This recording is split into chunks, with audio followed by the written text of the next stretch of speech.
नमस्कार, जेके news 24.com में आपका स्वागत है। शुरुआत करते हैं खास खबर के साथ। भारत में 3 नए आपराधिक कानून लागू किए गए हैं। एफआईआर दर्ज करने से लेकर फैसला सुनाने तक की समय सीमा तय की गई है। इस नियम के तहत गुनहगार बचेगा नहीं और सही फरियादी फंसेगा नहीं। 1 जुलाई 2024 के बाद घटित हुए सभी अपराध नए कानून में दर्ज किए जाएंगे। 1 जुलाई 2024 से देश में आईपीसी, सीआरपीसी एवं नागरिक सुरक्षा संहिता और भारतीय साक्ष्य अधिनियम लागू हो गया है। सोमवार को राजगढ़ जिला पुलिस अधीक्षक आदित्य मिश्रा द्वारा आयोजित प्रेस वार्ता में यह बात बताई गई। श्री मिश्रा ने कहा कि साथ आधुनिक तकनीकी का भरपूर इस्तेमाल और इलेक्ट्रॉनिक साक्ष्य को कानून का हिस्सा बनने से मुकदमा के जल्दी निपटारे का रास्ता आसान हुआ है। शिकायत संबंध और गवाही की प्रक्रिया में इलेक्ट्रॉनिक माध्यमों के इस्तेमाल से रफ्तार तेज होगी।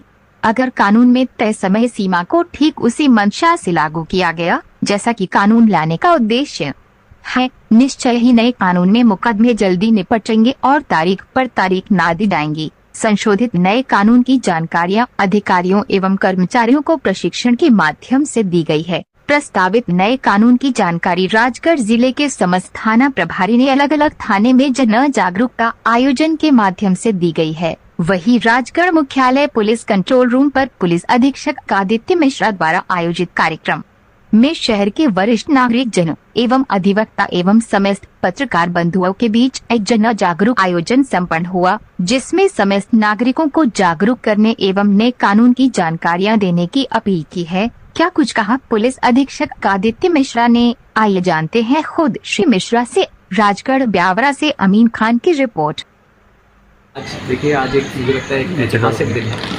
आज़ादी के 75 साल बाद जो हमारी दंड प्रक्रिया संहिता और दंड विधान से रिलेटेड कानून थे, उसमें जो नए 3 कानून बनाए गए थे जो कि भारत सरकार के द्वारा पिछले साल दिसंबर के माह में पारित किए गए थे, वो आज पूरे देश में एक साथ लागू हुए हैं। इसी के लिए हमने आज राजगढ़ जिला पुलिस के द्वारा भी जो अधिवक्तागण हैं, न्यायाधीश महोदय हैं, उन लोगों के साथ एक जन जागरूकता कार्यक्रम किया था। मुझे लगता है कि ये एक ऐतिहासिक निर्णय इस दृष्टि से भी है कि पहले जो पूरी प्रक्रिया दंड को सेंटर में रख के करी गई थी, वो अब पीड़ित को न्याय दिलाने के हिसाब से पूरी बनाई गई है। इसमें जो भारतीय नागरिक सुरक्षा संहिता, भारतीय न्याय संहिता और भारतीय साक्ष्य अधिनियम में जो मूल परिवर्तन करके ये पूरे तीनों नए अधिनियम लाए गए हैं, ये आधुनिक भारत और 21वीं सदी का जो भारत है, जिसे हम चाहते हैं कि डिजिटल इंडिया बने, उसके तहत एक बहुत अच्छी पहल है। इसमें महिलाओं के संबंध में, पीड़ितों के संबंध में, पीड़ितों की सुरक्षा के संबंध में जो कानून और प्रावधान किए गए हैं, वो एक बहुत महत्वपूर्ण कदम है, जिससे कि मुझे लगता है कि जो न्यायिक प्रणाली है और जो पुलिस, अधिवक्ता, न्यायालय, न्यायाधीश, इन सभी लोगों के लिए हम लोग इसको एक अच्छी चुनौती की तरह ले रहे हैं। और मुझे लगता है कि हम लोग इसमें खरे उतरेंगे और जो पीड़ित है उनको न्याय दिलाने के हिसाब से जो भी इन नए कानूनों में प्रावधान किए गए हैं, उनका अक्षरशः पालन करवाकर हम ये सुनिश्चित करेंगे कि इनके पीछे जो विक्टिम सेंट्रिक अप्रोच का जो मोटो है और जो सोच है, उसका असल ज़िंदगी में अच्छे से अच्छा क्रियान्वयन करा सकें। सर, नए कानून की जागरूकता फैलाने के लिए पुलिस द्वारा क्या किया जाएगा? बिल्कुल, मुझे लगता है कि ये एक बहुत अहम प्रश्न है कि आम लोगों को भी ये पता चले कि ये नए कानूनों में उनके लिए क्या प्रावधान है। इसके लिए हमने कई माध्यम से, सोशल मीडिया के माध्यम से जो फ्लायर्स होते हैं, पोस्टर्स होते हैं, सोशल मीडिया पे छोटी शॉर्ट फिल्मी क्लिप्स जो हैं, जो नए प्रावधानों के बारे में बताती हैं, उनका सर्कुलेशन स्टार्ट किया है।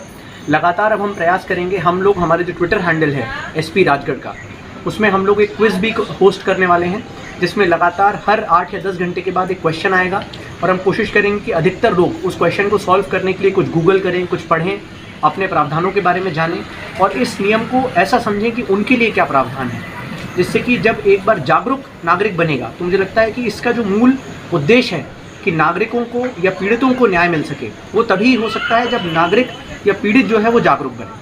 तो इसके लिए हम लोग, जो मैंने आपको बताया कि क्विज़ के फॉर्म में, पोस्टर्स के माध्यम से, शॉर्ट वीडियो क्लिप्स के माध्यम से, अखबारों के माध्यम से, आप पत्रकार बंधुओं के माध्यम से हम कोशिश करेंगे कि इसके प्रावधानों के बारे में जागरूकता करें। और अगले 1 हफ्ते तक हमारा सभी जगहों पे, आज राजगढ़ के पूरे 23 थानों में जन जागरूकता कार्यक्रम कराया गया है। मुझे लगता है ये बहुत बृहद स्तर पे हुआ है। इसी के साथ साथ अब हम अगले 1 हफ्ते तक लगातार इसके संबंध में कार्यक्रम करेंगे। इसके जो मुख्य प्रावधान हैं उन सभी के बैनर्स और पोस्टर्स सभी थानों में लगाए गए हैं और इनको सोशल मीडिया में भी सर्कुलेट किया जाएगा। और मेरा आपसे भी अनुरोध रहेगा कि आप लोग इन सभी बैनर्स पोस्टर्स को सोशल मीडिया ग्रुप्स में या आपकी जो व्हाट्सएप ग्रुप्स हैं उनमें सर्कुलेट करें, जिससे लोगों को इनके बारे में पता चल सके। सर, नए कानून में हमारे राजगढ़ में कुछ केस आए हैं क्या सर आज? जी बिल्कुल, नए कानून में अभी वर्तमान में करीबन 3 से 4 केस विभिन्न थानों में पंजीबद्ध किए गए हैं, जो कि भारतीय नागरिक सुरक्षा संहिता के अंतर्गत जिनकी विवेचना की जाएगी और भारतीय न्याय संहिता जो है उसके तहत उनमें मामले दर्ज किए गए हैं। जिसमें सारंगपुर थाने में एक मामला है जो दर्ज किया गया है, लीमा चौहान में वर्तमान में कायम की जा रही है। ऐसे कई थानों में इस प्रकार के मामले आए हैं जो भारतीय न्याय संहिता के तहत किए जा रहे हैं। और इसमें हमारा ये भी प्रयास है कि जो हमारे पहले पीड़ित व्यक्ति हैं इस संबंध में उनको भी प्रावधानों के बारे में बताया जाए, न केवल और क्योंकि वो सामने आए हैं और उन्होंने अपने साथ जो उनके साथ जो घटना हुई है उसके बारे में बताया तो उनका भी सम्मान किया जाए। सर, पीड़ित पक्ष को राशि दिए जाने की कुछ बात भी सामने आ रही है, क्या कुछ है सर? जी, इसमें पीड़ित सुरक्षा स्कीम जो थी, जो पहले माननीय उच्चतम न्यायालय सर्वोच्च न्यायालय के प्रावधानों के तहत चल रही थी, उसको अब बड़ा रेगुलराइज किया गया है और इसमें एक विशेष चैप्टर जोड़ा गया है जो BNSS है, जिसमें विटनेस प्रोटेक्शन स्कीम का प्रावधान किया गया है। इसमें ना केवल उनके लिए मॉनेटरी कॉम्पनसेशन, पर इसके साथ साथ उनको रहने के लिए अगर सुरक्षित जगह चाहिए है, उनको चाहिए है कि मेरी आइडेंटिटी डिस्क्लोज ना की जाए, मेरी आइडेंटिटी किसी को ना बताई जाए, तो इन सभी चीज़ों के संबंध में प्रावधान किए गए हैं। ठीक है सर। फिलहाल के लिए अब तक की खबरों में इतना ही। देश दुनिया की तमाम बड़ी खबरों के लिए बने रहे हमारे चैनल के साथ। नमस्कार।